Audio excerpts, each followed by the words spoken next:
Et donc il y a eu un moment qui est celui qu'on est en train de vivre, qui est celui de cette urgence qu'il y a à Gaza. Et il y a eu une rencontre avec une famille politique. Populaire menée par Manon Aubry, je suis membre de la France Insoumise et je me définis comme militant des quartiers populaires. Militant des quartiers populaires parce que il y a des quartiers populaires aujourd'hui. Oui. Après avoir été insulté, quand on a décidé de ne pas donner de soutien conditionnel, après avoir été menacé, quand on a appelé à un cessez-le-feu. Je veux dire notre soutien, notre solidarité totale à Rima. Rima qui depuis des mois et des mois subit des campagnes d'insultes, des campagnes de harcèlement sur les réseaux sociaux.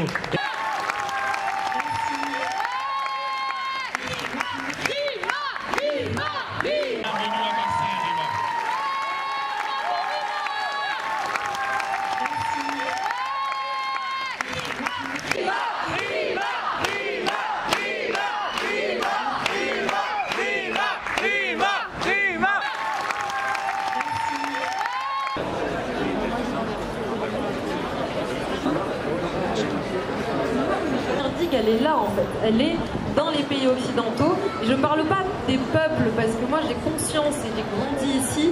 Liberté d'expression, ils salissent la voie de la paix, ils salissent la voie de l'humanité.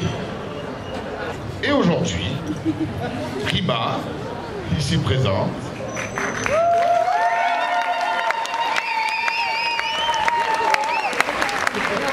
est criminalisée. Aujourd'hui, on a encore passé un cap. Je tiens à le dire devant tout le monde, Rima, et je pense que c'est la voix de tous les gens qui sont ici. On ne se taira pas. On ne cédera jamais. Et l'histoire nous donnera raison. Conférence qui était prévue, organisée par des associations étudiantes, c'était à l'université de Lille. Ensuite, face à l'interdiction de cette conférence, et alors que nous avons décidé de reprogrammer cette conférence dans une salle privée, nous avons assisté à une décision qui est une décision inédite. C'est inédit que dans une période de campagne électorale, vous ayez la préfecture du département du Nord qui décide d'empêcher une formation politique d'opposition de tenir une réunion publique dans une salle privée, comme ça s'est passé hier. C'est inédit. Ensuite, on a assisté hier donc à l'interdiction de cette salle dans cette conférence privée. Ensuite, on a quand même tenu ce rassemblement hier à Lille et Rima y était présente et a pu prendre la parole. Et puis aujourd'hui, alors qu'on se préparait à poursuivre les initiatives qui étaient prévues ici à Marseille et dans le département des Bouches-du-Rhône jusqu'à dimanche, Rima a reçu cette convocation pour une audition pour ce prétexte hallucinant d'apologie du terrorisme. Et je veux vous dire ici qu'ils peuvent faire ce qu'ils veulent, mais que personne, rien, nous empêchera de continuer à porter la parole que nous avons portée et que nous continuerons à porter, qui est une parole de paix, qui est une parole de dénonciation des actions qui sont commises aujourd'hui à Gaza par l'armée israélienne. Pas moi, je crois que c'est la cause, c'est les personnes, les vies humaines qui sont sacrifiées derrière cette cause.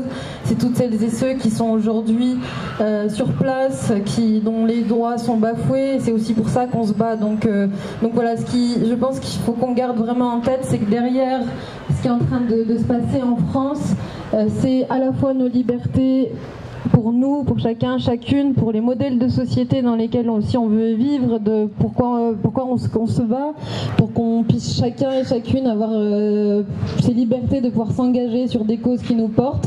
Il n'y a absolument pas d'injonction à porter la cause palestinienne plus que d'autres causes. Malheureusement, il y en a énormément. Alors celle-là, elle prend un peu plus de place parce qu'il y a cette urgence à Gaza, il y a ce génocide qui est en cours, donc nous sommes tous et toutes témoins. Notre responsabilité, c'est de le dénoncer, c'est de se mobiliser. C'est ce que nous faisons. J'ai fait une année à Montpellier et il y a un truc qui est resté, donc voilà, ça revient. Mais je disais, donc je viens des camps palestiniens. Et donc moi je suis née dans le camp de Nerab, qui est un camp qui se trouve dans la banlieue d'Alep. Et c'est très important pour moi de commencer par là parce que ça a déterminé énormément de choses dans mon parcours. Donc je suis Camilla qui a beaucoup travaillé à l'église pendant plusieurs années. Et cet observatoire a précisément vocation, enfin il existe encore, à documenter les camps à travers le monde, pas que les camps palestiniens, mais tous les camps, et à visibiliser en fait les populations qui vivent dans les camps et sur lesquelles on connaît très très peu de choses, et de sensibiliser justement aussi sur leurs droits qui sont bafoués dans ces espaces, qui font d'eux des invisibles à terme. Donc voilà, ça dit ça un peu de mon parcours. Pour la question sur le racisme. Le racisme, il est constitutif de ma personne. Je veux dire, je suis arrivé du Maroc à l'âge de 3 ans et je crois qu'à l'âge de 4 ans, j'ai compris qu'il y avait un truc dans le potage, pour pas vulgaire. Et ça accompagne, effectivement, je l'ai écrit il n'y a pas très longtemps, chacune de mes inspirations, chacune de mes expirations. Dans mon quotidien, dans mon environnement professionnel, même si c'est des micro-agressions, c'est de l'humour mâchoire, etc., etc. Et puis effectivement, à partir du moment où on se projette dans l'espace public, la densité, l'intensité du racisme augmente. Pourquoi? Parce qu'en réalité, effectivement, le racisme est aussi structurel dans notre société. Pardon de le dire comme ça, hein, et de porter ces questions-là, y compris au niveau du Parlement européen, j'espère après le 9 juin, mais effectivement notre société fonctionne aussi sur ce traitement différencié. Ce qu'on pense de nous avant même qu'on ait ouvert la bouche, ce qu'on pense de nous avant même de comprendre quel est notre état d'esprit, ou le fait qu'on récuse nos émotions, la sensibilité qu'on a, le fait qu'on a des familles, etc., etc. Le racisme est aussi un outil du capitalisme. Effectivement, le système néolibéral met en place une fragmentation de la société. Et il y a besoin, alors Bruno Le Maire, je ne sais pas qui d'autre, a parlé d'économie de guerre, mais c'est ce que font les États-Unis depuis je ne sais pas combien d'années, depuis je ne sais pas combien de siècles, pratiquement depuis qu'ils ont génocidé les Indiens. En réalité, ils se basent sur le racisme pour effectivement continuer à mettre en place une forme de système de domination. Et c'est ce système de domination qui dure, qui perdure, et qu'il faut qu'on déconstruise non seulement dans nos discours, dans nos postures, dans nos engagements militants et politiques, mais aussi dans nos engagements citoyens. Tu me dis comment est-ce que tu vas lutter contre les violences policières en faisant le trait d'union entre les violences policières et le fait qu'il y ait j'allais dire, du racisme dans la police. Oui, oui. Un grand homme que je salue par ailleurs a dit la police tue. Et j'assume ce propos parce que c'est factuel, parce qu'effectivement il y a des policiers qui ont tué, et parce qu'ils ont tué des jeunes, parce qu'ils étaient un robe noir. Et ça c'est une vérité. Et il faut le dire, il faut le dire, il faut le répéter. À quel point, et merci Goutan de la Perche, que le Rassemblement National, dans sa liste, met en troisième position, il me semble, c'est ça Manu, ou en quatrième, M. Vallée, troisième position. Ouais, troisième ou quatrième, bon, peu importe. En tout cas, il est bien placé et il va être député européen. M. Vallée qui nous expliquait qu'il était commissaire de police, qu'il n'avait absolument aucune appartenance politique, etc. Et c'est vraiment symptomatique de ce qui se passe dans la police, mais dans le reste de la société. Et moi je vais te répondre très simplement, hein, peut-être par une pirouette, mais en réalité, non, c'est pas moi qui vais combattre les violences policières tout seul, c'est pas moi qui vais combattre le racisme. Moi je vais vous dire comment on va combattre le racisme tous ensemble le 9 juin.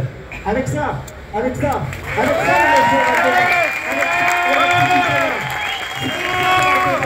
plus tu n'entendais pas parler, et plus tu pourras mettre tes bouquets avec cette carte électorale, plus ils nous récuseront partout où on va, et plus il faudra leur dire que notre citoyenneté, elle est acquise de par notre travail, de par nos rêves artistiques, de par nos efforts et que la France, c'est nous.